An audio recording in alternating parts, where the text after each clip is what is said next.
마가복음 11장 1절부터 10절 말씀이고요. 우리 다 같이 한번 교독하시도록 하죠. 자, 제가 먼저 읽겠습니다. 그들이 예루살렘에 가까이 와서 감난산 벳바게와 베다니에 이르렀을 때 예수께서 제자 중 둘을 보내시며 이르시되 너희는 맞은편 마을로 가라. 그리로 들어가면 곧 아직 아무도 타보지 않은 나귀 새끼가 매어 있는 것을 보리니 풀어 끌고 오라. 만일 누가 너희에게 왜 이렇게 하느냐 묻거든 주가 쓰시겠다 하라. 그러면 즉시 이리로 보내리라 하시니 제자들이 가서 본즉 나귀 새끼가 문 앞 거리에 매어 있는지라 그것을 푸니 거기 서 있는 사람 중 어떤 이들이 이르되 나귀 새끼를 풀어 무엇하려느냐 하매 제자들이 예수께서 이르신 대로 말한데 이에 허락하는지라. 나귀 새끼를 예수께로 끌고 와서 자기들의 겉옷을 그 위에 얹어 놓음에 예수께서 타시니 많은 사람들은 자기들의 겉옷을 또 다른 이들은 들에서 벤 나뭇가지를 길에 펴며 앞에서 가고 뒤에서 따르는 자들이 소리 지르되 호산나 찬송하리로다. 주의 이름으로 오시는 이여 찬송하리로다. 오는 우리 조상 다윗의 나라여 가장 높은 곳에서 호산나 하더라. 아멘. 오늘 이 본문을 가지고 나귀 새끼를 타신 예수라는 제목으로 은혜를 나누도록 하겠습니다. 1806년 오스트리아와의 전투에서 승리를 기념하기 위해서 세워진 개선문, 이 개선문을 통과하는 나폴레옹의 모습은 그야말로 인류의 구원자 같았습니다.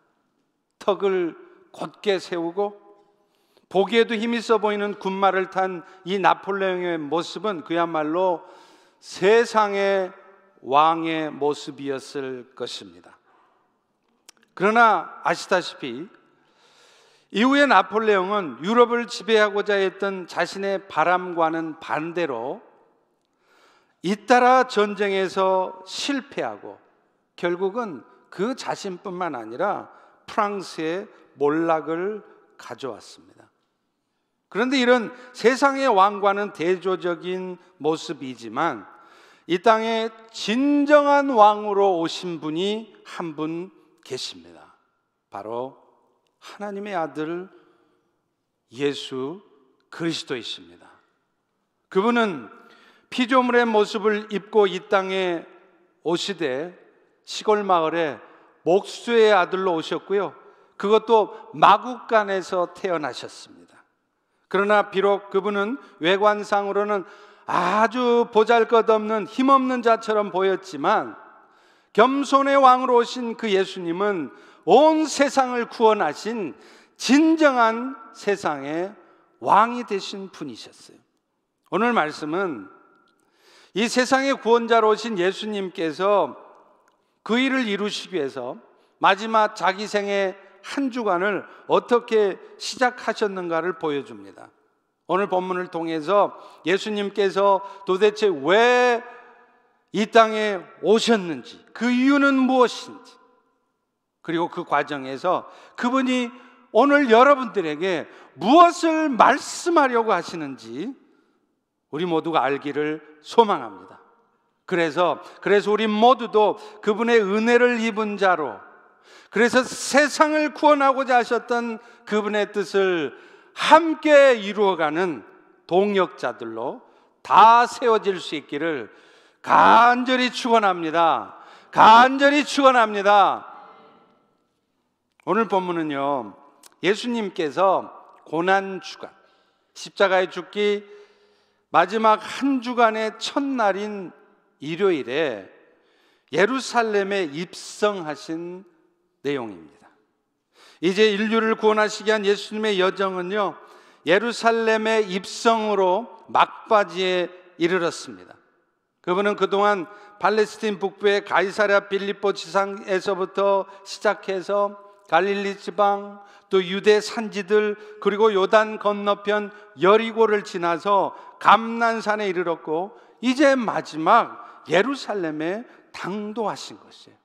우리 다 같이 1절을 다시 한번 읽어봅니다. 시작. 그들이 예루살렘에 가까이 와서 감난산 벳바게와 베다니에 이르렀을 때 그런데 사실 예수님은요, 이 예루살렘에 오신 것이 지금이 처음이 아니라는 거였어요. 다른 복음서들에서는 예수님께서 유대 사람뿐만 아니라 이방 사람들의 구원자도 된다는 사실을 강조하려고 일부러 예수님의 갈릴리 사역, 이방 땅에서의 사역을 많이 다루었습니다. 그러나 사실 예수님은요, 예루살렘에 이미 여러 차례 방문을 하셨던 것입니다. 그런데 이전까지의 예루살렘 방문과 오늘 본문에 나오는 마지막 한 주간 예수님이 예루살렘을 방문한 것은 중요한 차이가 있었어요. 이번에 예루살렘 방문은 예수님을 따르던 무리들, 심지어는요 예수님을 배척하고 미워하고 싫어했던 유대교의 지도자들조차도 다 알아차릴 수 있을 만큼 아주 드러나게 공공연하게 진행된 일이었다는 것입니다.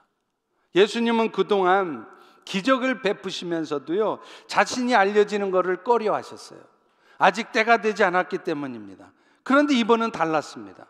의도적으로 자기가 지금 예루살렘에 들어간다는 것을 의도적으로 보여주기 위해서 많은 무리들이 따르고 환호하게 만들고, 또 제자들도 겉옷을 깔면서 그를 환영하게 했던 것입니다. 그런데 그런 예수님의 의도와는 달리 그분이 예루살렘에 입성하시는 모습 자체는 지극히 초라하고 소박한 모습이었다는 것입니다.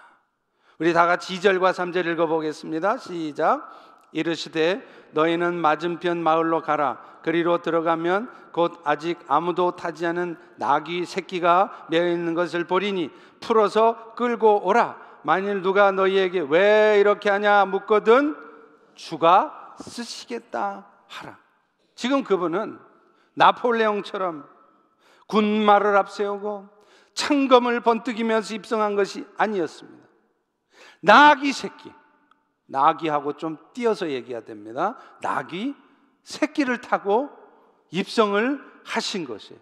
그런데 그 나귀마저도 빌린 것이었고요, 안장도 없어서 제자들이 자기의 겉옷을 깔아주었던 나귀였습니다. 그렇다면 예수님은 왜 그런 초라한 모습으로 예루살렘에 입성하셨을까요? 인류를 구원하실 구원자가 왜 그렇게 왕처럼 당당하게 예루살렘에 들어가지 않으시고 보기에도 너무나도 초라한 그런 보잘것없는 모습으로 들어오셨냐는 거예요. 가장 먼저는 예수님 자신이 바로 구약 성경에 수도 없이 예언되어 있는 메시아라는 사실을 다시 한번 보여주시려는 거였습니다. 스가랴서 9장 9절에도 보면요, 다음과 같은 예수님에 대한 예언의 말씀이 있어요. 시온에 따라 크게 기뻐해라. 예루살렘의 딸들아 즐거이 부르라. 왜냐? 너의 왕이 너에게 임할 텐데 그분은 구원을 베푸실 것이며, 그런데 겸손해서 나귀를 타시나니 나귀의 작은 것 곧 나귀 새끼를 타고 오실 거라는 거예요. 여러분, 스가랴 선지자가 언제적 사람입니까? 예수님이 오시기 전 500년 전 사람이에요. 그런데 그 스가랴 선지자가 말하기를 앞으로 500년 후가 되면 이스라엘을 구원할 구원자가 오실 텐데 그는 왕들이 타는 화려한 말을 타고 오는 것이 아니라 이상하게도 묘하게도 나귀 새끼를 타고 오실 것이라는 겁니다. 여러분, 참 기가 막히지 않습니까? 아니, 인류 구원을 위해서 오신다는 분이 왕이 타는 말을 타고 와도 시원치 않을 판인데 왜 그런 보잘것없는 너무나도 초라해 보이는, 보기도 뽐이 안 나는 그 나귀 새끼를 타고 오셨냐는 것입니다. 그런데요, 그 당시에 이 스가랴 말씀을 익히 알고 있었던 유대 사람들은 오히려 그 예수님이 나귀를 타고 오셨기 때문에 자기들 눈앞에 와 있는 그 예수가 바로 구약에 예언되어 있는 메시아라는 사실을 금방 알아차린 거였습니다. 그래서 그들은 나중에 예수님이 예루살렘에 들어가실 때도요, 자신의 옷을 나귀 위에 안장처럼 올려놓기도 했고요, 또 길가에다가는 나뭇가지를 깔아놓기도 했던 것이에요. 오늘 본문 7절부터 9절이 그걸 말하고 있지 않습니까? 나귀 새끼를 예수께로 끌고 와서 자기들의 겉옷을 그 위에 얹어놓고 많은 사람들은 자기의 겉옷을, 또 다른 이들은 들에서 벤 나뭇가지를 길에 펴며 앞서거니 뒤서거니 소리 지르되 호산나 찬송하리로다. 주의 이름, 여호와의 이름으로 오시는 이여, 이렇게 부르짖고 있다는 거예요. 제자들은 자발적으로 자기들의 겉옷을 나귀의 등 위에 펼쳐 놓았습니다. 이것은 안장이 없었기 때문에 안장 대용으로 옷을 얹혀 놓기도 한 것이었지만요, 그게 중요한 게 아니었어요. 사실은 그 위에 앉으실 분이 왕이시라는 것을 의미하는 거였습니다. 자기의 겉옷을 펼쳐서 그 위에 올려놓을 때 그분이 바로 왕으로 오시는 분이라는 것을 상징적으로 나타내는 것이었기 때문에 그래요. 그리고 그들은요, 그런 의미에서 길가에다가는 종려나무 가지를 깔아 놓았습니다. 여러분, 원래 종려나무, 감람나무는 그게 뭘 의미하느냐면 승리 혹은 번영을 상징하는 나무였습니다.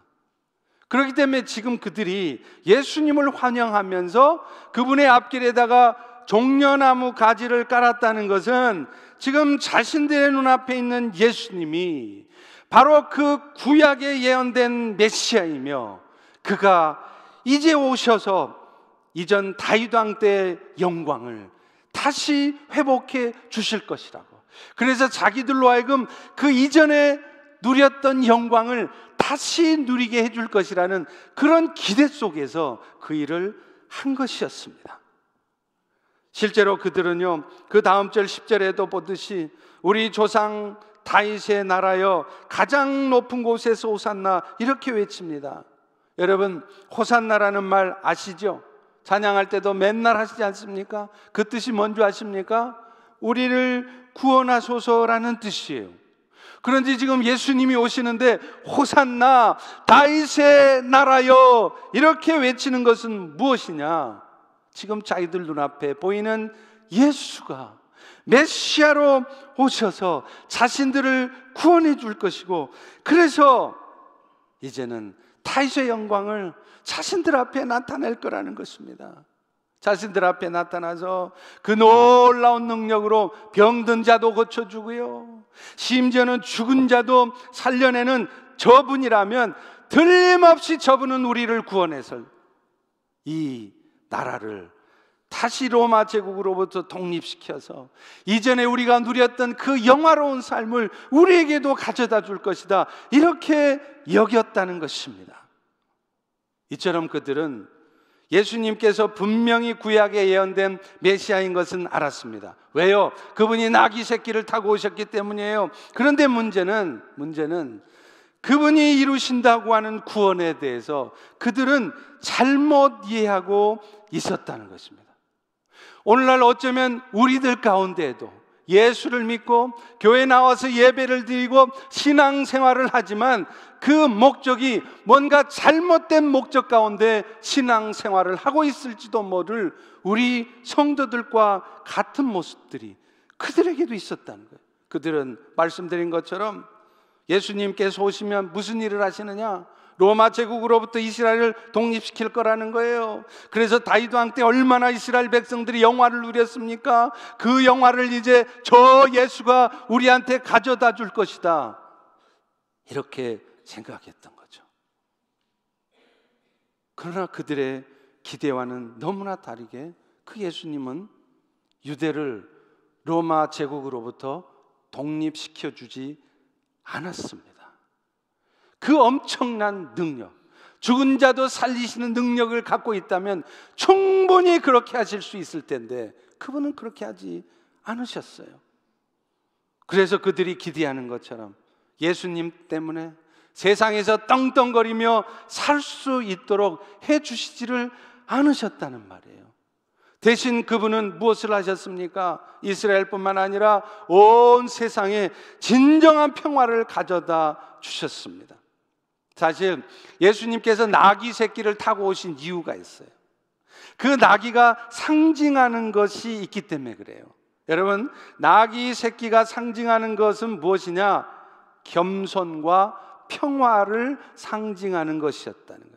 따라서 예수님께서 굳이 보잘것없는 나귀 새끼를 타고 오신 이유는 뭐냐? 예수님은 비록 세상의 왕들처럼 힘 있는 자로, 권력 있는 자로, 돈 많은 자로 이 땅에 오시지 않으셨지만 결국에는 세상 가운데 진정한 평화를 가져다 주실 왕이시라는 것을 말씀하시려는 것이에요. 예수님의 오심을 예언했던 스가랴서 9장 10절도 그렇게 말씀해요. 그가 무엇한다고요? 이방 사람들에게 화평을 전할 것이요, 그의 통치는 유브라당에서 땅끝까지 이를 것이다. 그분이 오시면 유대 나라만 다스리는 게 아니라는 거예요. 그분은 오시면 온 세상 땅을 다 다스리실 거라는 거예요. 세상의 주인으로 다스리시는데 무엇 하려고 다스리느냐? 무엇 하려고 세상사를 이끌어 가시느냐? 세상 사람들에게 구원을 주시려고, 세상 사람들에게 평화를 주시려고 오셨다는 거예요. 그런데 여기서 말하는 평화라고 하는 것이 예수만 믿으면 마음 편해진다는 말이 아닙니다. 우리 복음 전할 때도 그러잖아요. 선생님, 예수 믿어보세요. 그러면 마음이 평안해질 겁니다. 그런데 여러분, 예수 믿고 살아보니까 마음 편해지셨습니까? 지금 여러분 마음 평안하신가요? 아닐걸요? 예수님이 화평을 가져다 주신다는 말은 예수 믿으면 우리 마음 편해진다는 말이 아닙니다. 보다 근본적으로 하나님과의 단절되었던 관계를 회복시킨다는 거예요. 하나님과 화평의 관계를 이루신다는 것입니다. 하나님이 원래 인간을 창조하실 때는 그들이 하나님을 아는 자로 살아가게 하셨어요. 그래서 하나님과 교통하며, 그래서 순간순간 하나님이 부어주시는 은혜로 살아가면서 이 세상을 하나님 대신 다스리도록 창조하셨단 말이에요. 그런데 첫사람 아담의 불순종으로 말미암아 오늘날 아담 이후의 모든 인생들은 날 때부터 하나님과 단절되어 있습니다. 여러분도 그렇지 않았습니까? 예수를 믿기 전에 여러분 하나님을 알았습니까? 이 세상의 주인이 하나님이시라는 걸 인정하고 살았어요? 아닐걸요? 하나님의 존재 자체도 모릅니다. 하나님이 결국은 이 세상의 주인이시라는 사실도 몰랐습니다. 그러다 보니까 어떻게 살아갑니까? 하나님의 뜻대로 살아가는 것이 아니라 내 뜻대로 살아가는 것이에요. 사실 여러분, 이 죄라고 하는 것이 간음하고 도적질하고 그런 것을 말하는 것이 아니에요. 보다 본질적으로 죄란 자신을 만드신 하나님과의 단절을 의미하는 것입니다. 하나님을 몰라보는 게 죄예요.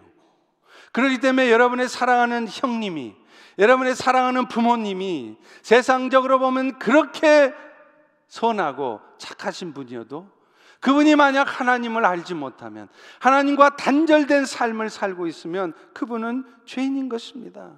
그래서 그런 세상의 사람들은 이 세상 주인이 하나님이시라는 걸 몰라요. 그러니까 어떻게 삽니까? 결국 이 세상사도 내 뜻대로가 아니라 주님 뜻대로 된다는 사실을 모르는 것입니다. 결국 인생 열심히 살아도, 아침부터 밤늦게까지 죽으라고 일하고 수고해도 주 뜻보다는 내 인생, 내 뜻대로 살려고 한단 말입니다.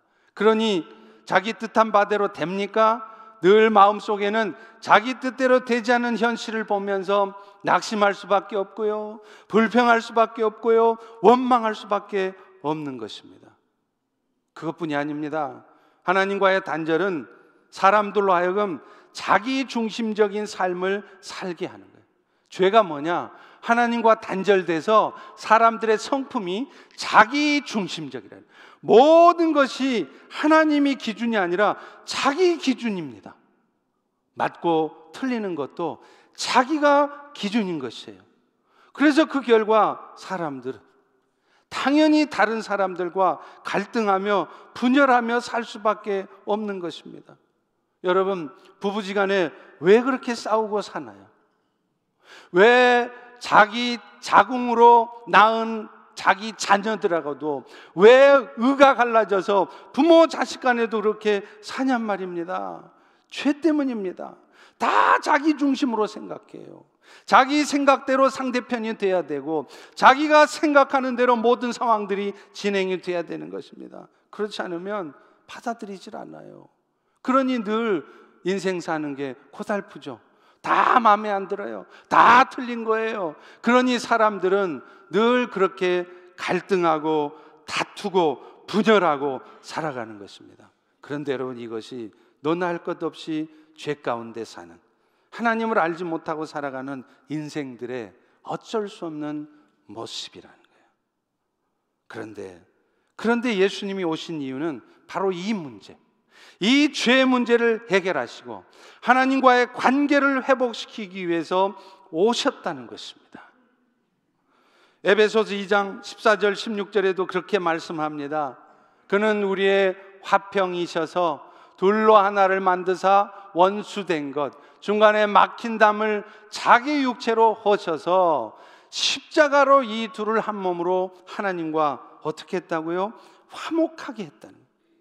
예수님이 오셔서 이런 모든 갈등의 원인인 하나님과의 단절을 해결하셨다는 말씀입니다. 그래서 예수님 때문에, 그 예수님 때문에 하나님과 관계 회복이 일어난 사람들은 이제 더 이상 자신의 능력과 지혜로 사는 것이 아니라 하나님과의 교통을 통해서 하나님이 주신 능력과 지혜로 살아가는 거예요. 그러니까 그분을 온전히 신뢰하고 살아가면 살아갈수록 이제는 더 이상 내 삶에 염려하거나 두려워하는 일은 사라지고 미움과 다툼 대신에 평화가, 기쁨이 그들 가운데 찾아오는 것입니다. 누구 때문에요?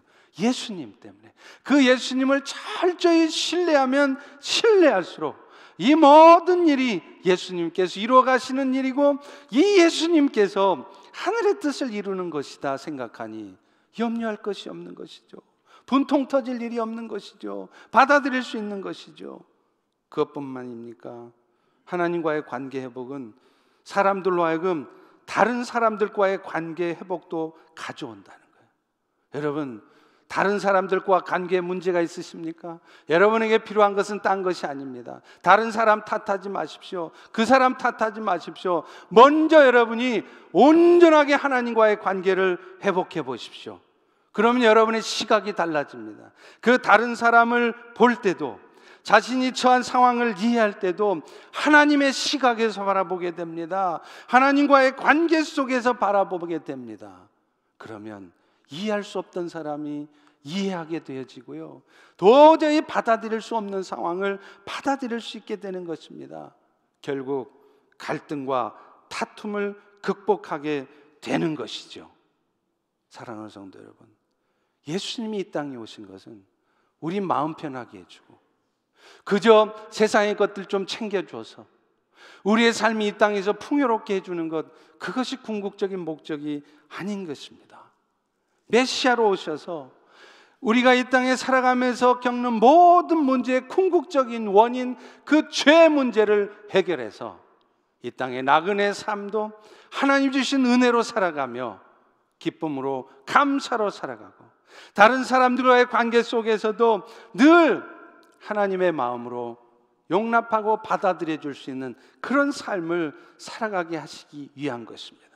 오늘 본문의 사건은요, 예수님이 그저 능력 있는 선지자, 병이나 고쳐주는 주술사 정도가 아니라 이 인류의 영원한 숙제, 근본적인 우리의 삶의 해결책, 이 죄 문제를 해결하신 구원자라는 사실을 우리에게 말씀하시는 것입니다. 할렐루야, 할렐루야. 할렐루야. 둘째로 예수님은요, 이 사건을 통해서 자신이 왜 겸손의 왕으로 오셨는지 우리에게 말씀하시려 합니다. 여러분, 지상 최대의 겸손이 뭔 줄 아세요? 하나님의 아들이신 예수님께서 피조물의 모습을 입고 사람으로 이 땅에 오셨다는 거예요. 그것도 하나님이신 그분이 세상에 로마 군병들의 갖은 멸시와 천대를 다 받으시면서도 그것에 대항하고 대적하지 않으면서 십자가에 죽기까지 낮아지셨다는 것입니다. 예수님은 그 겸손을 보여주시기 위해서 이 땅에 태어나실 때도요, 왕의 집안에 태어나지 않았습니다. 참으로 보잘것없는 갈릴리 시골 마을 목수의 아들로 태어나셨어요. 그것도 마구간에서 태어나셨어요. 여러분 생각해 보셨습니까? 왜 하필 예수님은 그 갈릴리 시골 구석에 태어나요? 수도 워싱턴, 서울, 예루살렘에 태어날 수 있잖아요. 왜 예수님은 하필 왕의 가문에 태어나지 않았습니까? 그러면 저 이스라엘을 구원을 잘할 수 있었을 텐데요. 왜 목수의 아들로 태어났습니까? 왜 마구간에서 태어났습니까? 또 오늘 본문처럼 그 구원의 일을 하러 가시는데도 왜 화려한 군마를 타시는 것이 아니라 참으로 보잘것없는 나귀 새끼를 타셨습니까? 그분은 그러나 이 겸손을 통해 최고의 반전을 이루셨습니다. 바로 인류를 구원하신 것입니다. 수많은 군대를 동원해서 무력을 통해 이를 이루신 것이 아니라 십자가에서 겸손하게 죽으심으로 이 일을 이루셨다는 것입니다. 예수님은 이 사실을 통해서 오늘 우리에게도 말씀하는 거예요. 세상을 구원하는 일, 영혼 구원하는 일은 세상의 권력을 가지고 되는 게 아니라는 거예요. 돈 많이 벌어서 되는 게 아니라는 것입니다.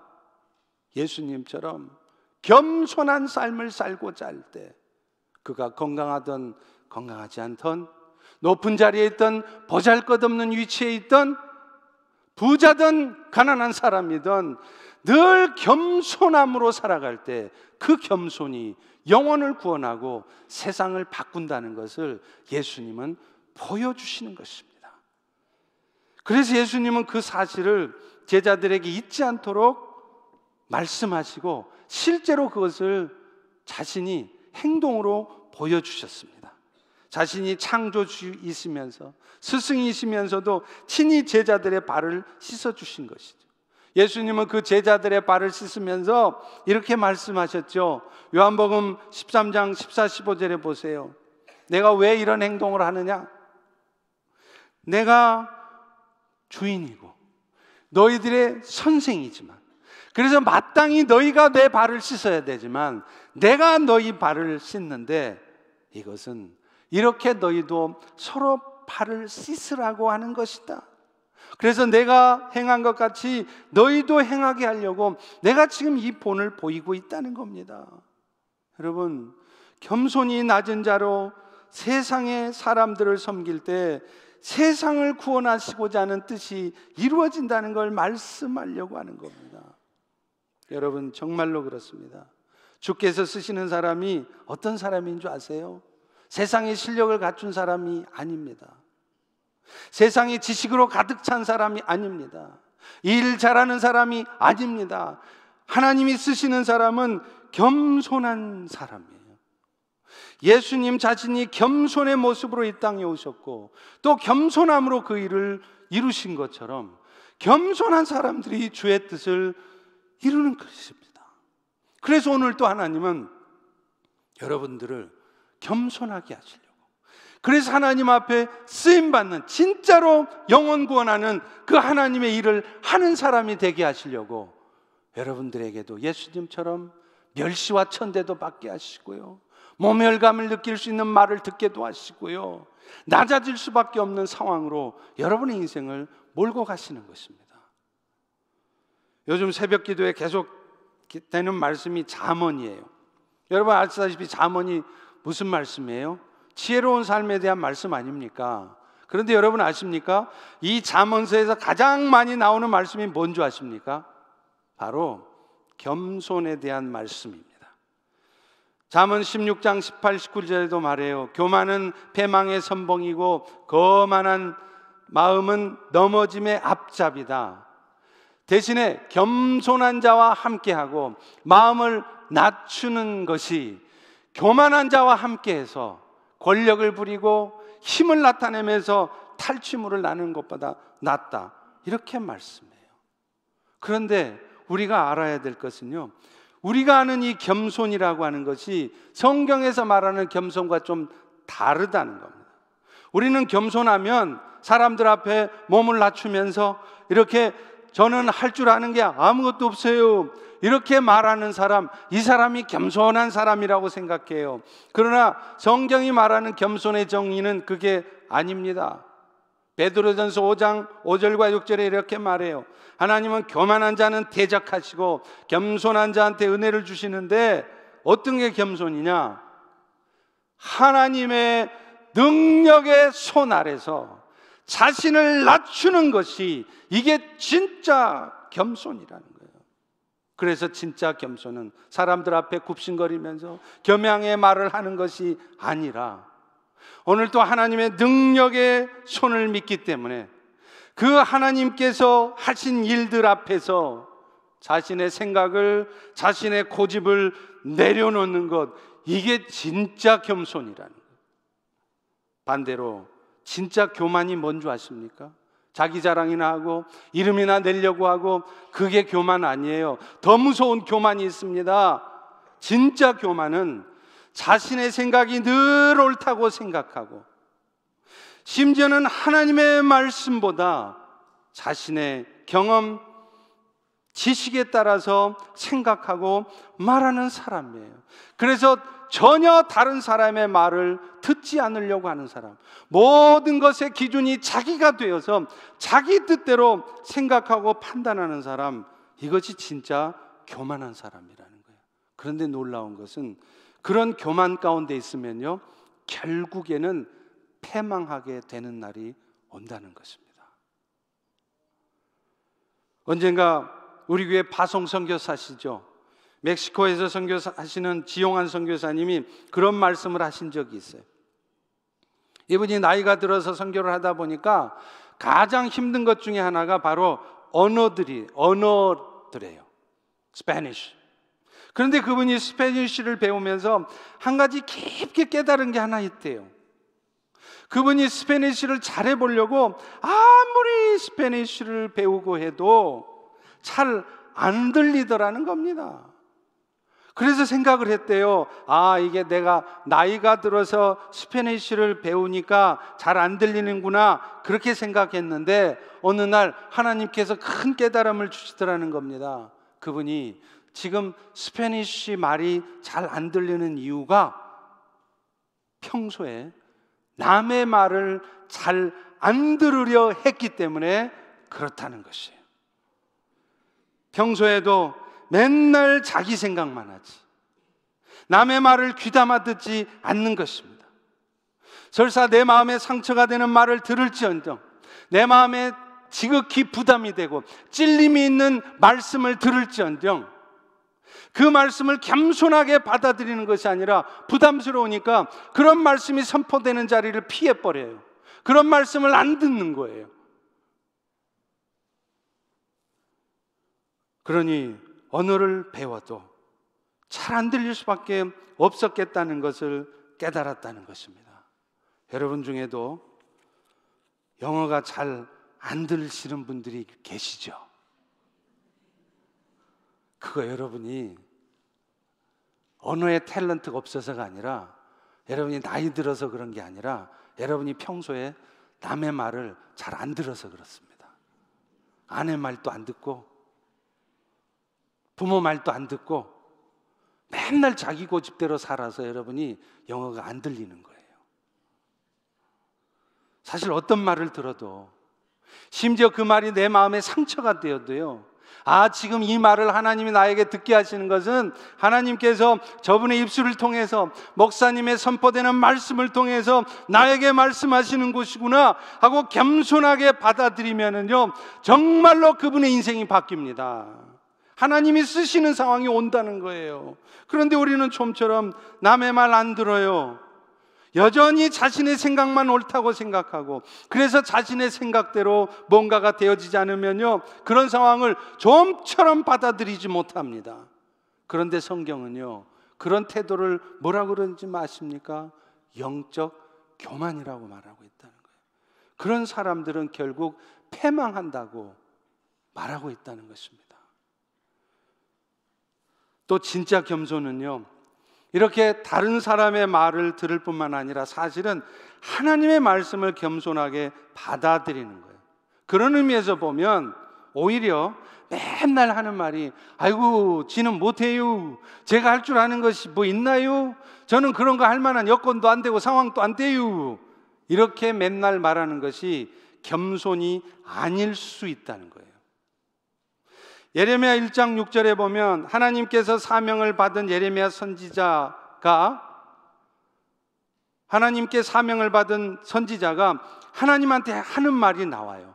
주 여호와여 보소서, 나는 아이여서 말할 줄을 못합니다. 그러니 나 같은 것이 어떻게 선지자 합니까? 못 갑니다. 그러자 하나님이요, 곧바로 예레미야에게 말씀하십니다. 예레미야 1장 7절 8절이에요. 너는 아이라 말하지 말라는 거예요. 왜? 내가 너를 보내는 거 아니냐. 그러니 너는 누구에게 보내든지 너는 갈 것이며, 내가 너에게 무엇을 명령하든지 너는 명령한 대로 말만 하라는 거예요. 그들 때문에 두려워하지도 말고, 왜냐?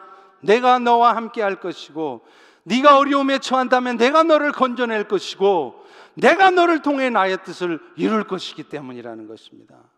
여러분, 주님께서 하시겠다는데 자꾸 겸손 떠느라고 저는 못해요, 저는 할 줄 아는 게 없어요, 제 상황이 안 돼요, 이러고 있으면 그게 겸손한 게 아니랍니다. 그게 오히려 교만한 것이 될 수 있단 말입니다. 왜요? 왜 그런 말을 합니까? 자기 실력 갖고 하겠다는 거예요. 자기 힘으로 해보겠다고 생각하니까 그런 말이 나오는 것입니다. 주께서 함께 하시고 주께서 이루실 일이라면 우리가 뒤로 물러설 일이 없어요. 내가 좀 부족해도, 안 될 것 같아도 주님이 함께 하신다면, 해 주시겠다면 아멘입니다. 가보지요, 해보지요. 여러분, 이게 진짜 겸손이라는 거예요. 내 기준에서 나를 보고 사람들이 하는 말을 듣고 나를 보는 것이 아니라 하나님의 능력의 손 안에서 나를 보는 것입니다. 자꾸 내 모습 보고 못한다 소리 않고, 또 반대로 내 지식과 내 경험 가지고 자꾸 말하지 않고 하나님의 능력의 손 아래서 보는 것, 이게 진짜 겸손의 모습이라는 거예요. 그러면 못할 일이 없고 안 되는 일이 없습니다. 주께서 이루실 것이라는 믿음으로 하게 되기 때문에 오히려 주의 뜻이 이루어집니다. 여러분, 이것이 진짜 겸손입니다. 하나님은 그런 진짜 겸손한 사람을 쓰시지, 일 잘하는 사람, 실력 좋은 사람, 자기 생각에 꽉 차 있는 사람, 이런 사람들을 쓰시지 않습니다. 오늘 여러분은 진짜 겸손한 삶을 살고 계십니까? 마지막으로 예수님은요, 이 사건을 통해서 우리에게 물질에 대한 우리의 생각을, 우리가 가진 것들에 대한 생각을 좀 정리시켜 주세요. 예수님이 제자들한테 말씀해요. 2절입니다. 너희가 맞은편 마을로 가봐라. 거기 가면 아직 타보지 않은 나귀 새끼가 메어 있을 텐데 풀어서 끌고 오라. 아니, 아무리 주님이지만 그 주인이 허락도 안 했는데 어떻게 함부로 나귀 새끼를 끌고 옵니까? 아무리 새끼라고요. 그래서 만일 왜 지금 나귀를 끌고 가느냐 주인이 물어보면 어떻게 하느냐, 그들이 예수님께 묻습니다. 그때 주님이 이렇게 대답하세요. 3절을 다 같이 읽습니다. 시작. 만일 누가 너희에게 왜 이렇게 하느냐 묻거든 주가 쓰시겠다 하라. 그리하면 즉시 이리로 보내리라. 여기에 두 가지 이상한 게 있어요. 아니, 아무리 예수님이라고 왜 자기 맘대로 주인 허락도 안 받고 주가 쓰시겠다라고 나귀 새끼 함부로 끌고 갑니까? 또요, 그렇게 부당한 요구를 하는데 그 주인은 또 말없이 가지고 가세요, 이렇게 말한다는 거예요. 이런 일이 있을 수 있습니까? 일어날 수 없는 겁니다.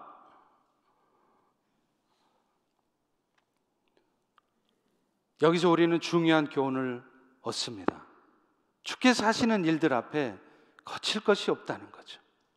사람 생각대로 하면 절대로 안 될 것 같은 일도 되어질 수 있고요, 또 어떻게 보면 굉장히 무례하고 대책 없는 일 같아도 그 일이 정말로 주께서 하시는 일이면 된다는 겁니다.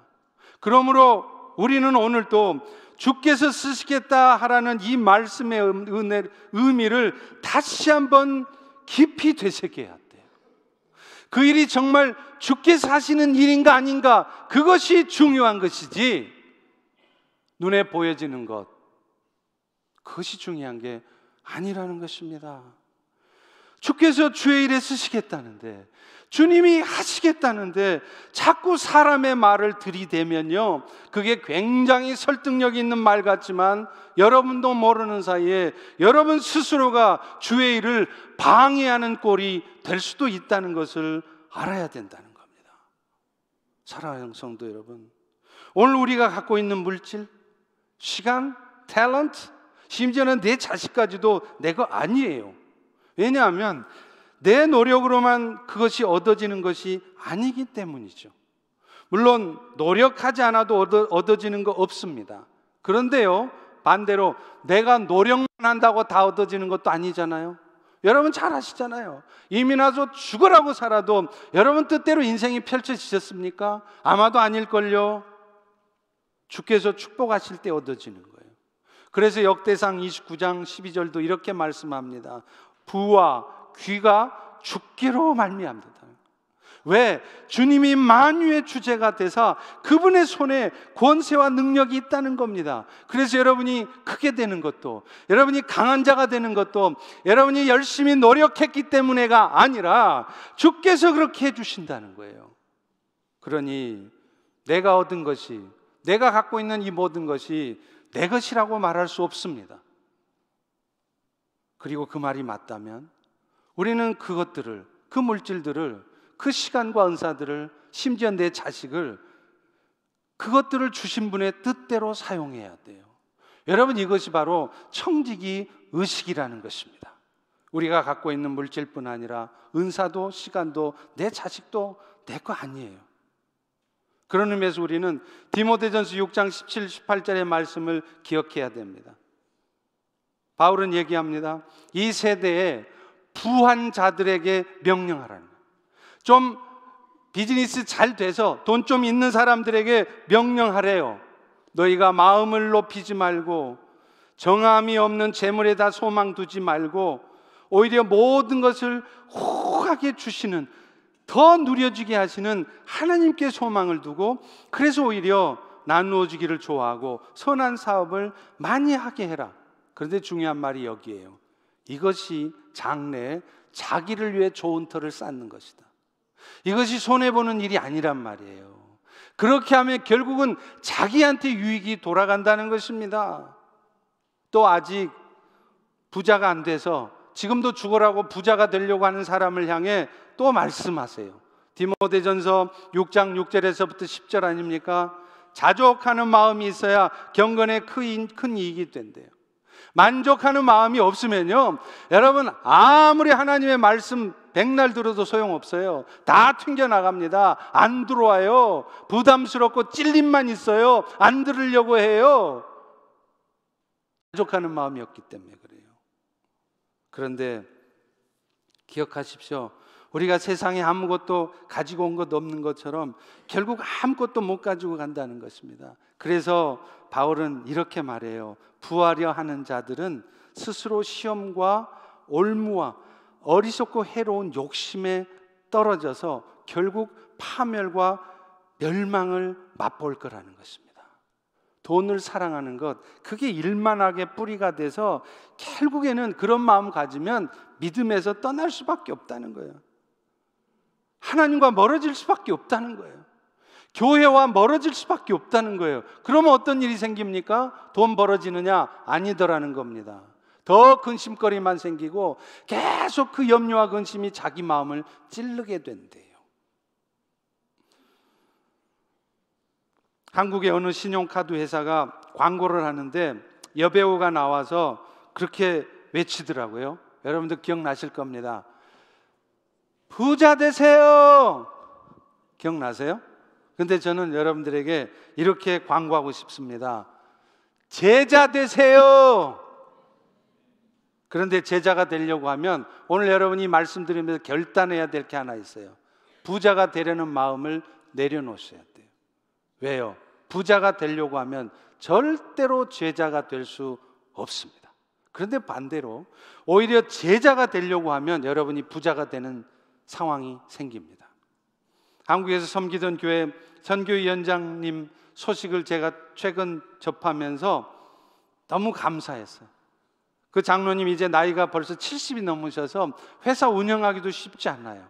그런데 참 재미있는 간증을 해주시더라고요. 이 장로님은 한국에서 이미 오래전부터 다 시들어가는 사양산업이라고 그러죠. 섬유업을 하고 계세요. 아시다시피 한국은 원가가 비싸서 섬유업을 할 수가 없습니다. 다 망해요. 그런데 이분은 비즈니스가 잘 되는 거예요.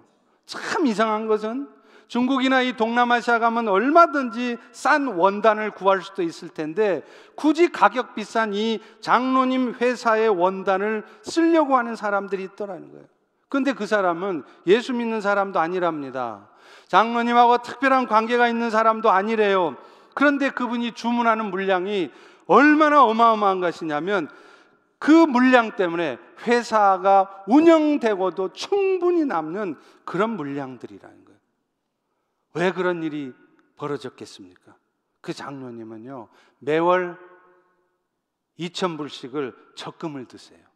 그래서 뭐 하느냐, 1년에 꼭 그 적금을 찾아서 한 2만 불을 가지고 선교지에 가서 예배당을 짓습니다. 그렇게 제자로 살려고 하니까 오히려 하나님이 부자가 되게 하시는 거예요. 사람들을, 바이어들을 갖다가 붙여주시는 거예요. 돈 벌려고 안 해도 돈이 벌어진단 말입니다. 여러분, 재물을 주시고 안 주시고는 주님이 정하시는 겁니다. 내가 아무리 재물 쌓으려고 해도 쌓지도 않습니다. 쌓였다 해도 그 재물 주의 뜻대로 사용 안 하면요 한순간에 날아갑니다. 저 많이 봤습니다. 그러므로 우리 그리스도인의 마땅한 삶의 자세는 오늘도 부자가 되려는 것이 아니라 하나님의 뜻대로 살려고 하는 것이어야 돼요. 그러다 보면 그 일에 정말 돈이 필요하면요 여러분이 애쓰지 않아도, 여러분이 간절히 바라지 않아도 하나님이 알아서 주십니다. 그런데 하나님은 마음도 안 먹고 있는데 내가 스스로 부하게 하려면 나도 모르게 그 재물 때문에 믿음에서 떠나고 근심하다가 결국은 파멸을 맛본다는 겁니다. 저는 매주 수요일 열방을 위한 기도 시간이 참 좋아요. 왠 줄 아세요? 그 시간 복음 때문에 고통받는 성도들, 또 교회를 위해 기도하기 때문에 그런 기도 제목을 들으면요 무엇보다도 제가 은혜가 돼요. 내가 지금 고민하고 힘들어하고 있는 것이 얼마나 사치스러운 것인가를 깨닫게 되기 때문입니다. 지난주에도 존 차오 목사님을 위해서 기도했습니다. 중국과 연접해 있는 미얀마에서 사역을 하시는 중국인 목사님이셨어요. 그분은 현재 인신매매범이라는 누명을 썼습니다. 7년형을 언도받고 감옥에서 고생하고 계세요. 근데 그분이 진짜 인신매매범이냐? 아니에요. 미얀마 국경에 있는 아이들을 위해서 수십 개 학교를 세우고 그 아이들을 돌보는 일을 한 것이 전부입니다. 그런데 그런 억울한 누명을 쓰고 있습니다. 예수님 때문에, 복음 때문에 그런 분들은 그런 억울한 누명도 쓰면서 그 고통을 받고 있는데 우리는 어떻게 살고 있는가를 생각할 때 너무나 주님 앞에 부끄러운 거였습니다. 여러분, 지금 이 시대에는 아직도 주의 은혜를 알지 못해서 사망 가운데 죽어가는 수많은 영혼들이 있어요. 우리 주변에도, 이 저먼타운에도, 메릴랜드에도 수도 없이 많고 선교회제도 수도 없이 많습니다. 오늘 우리 펠로시 교회 목적이 뭡니까? 너희는 모든 족속으로 가라는 거야. 저먼타운을 가고 아프리카를 가라는 것입니다. 그래서 그들을 제자 삼으라는 것입니다. 여러분, 이것이 우리 교회 목적이고 우리 인생의 궁극적인 목적이 되어야 될 줄로 믿습니다. 여러분은 그 일을 결단할 수 있는 준비가 되셨습니까? 기도하겠습니다. 하나님, 오늘 또 우리에게 은혜 베풀어 주시고 다시 한번 우리의 인생의 궁극적 목적이 어떤 것이 되어야 되는지를 깨닫게 하시고 알게 하시니 감사합니다. 이 시간 우리의 구원자가 되신 그 예수의 은혜를 기억하면서 우리가 다시 한번 주님을 바라보며 주의 동역자로 살아가기를 회개하고 결단하는 우리 모두가 되게 도와주옵소서. 예수님 이름으로 기도합니다. 아멘.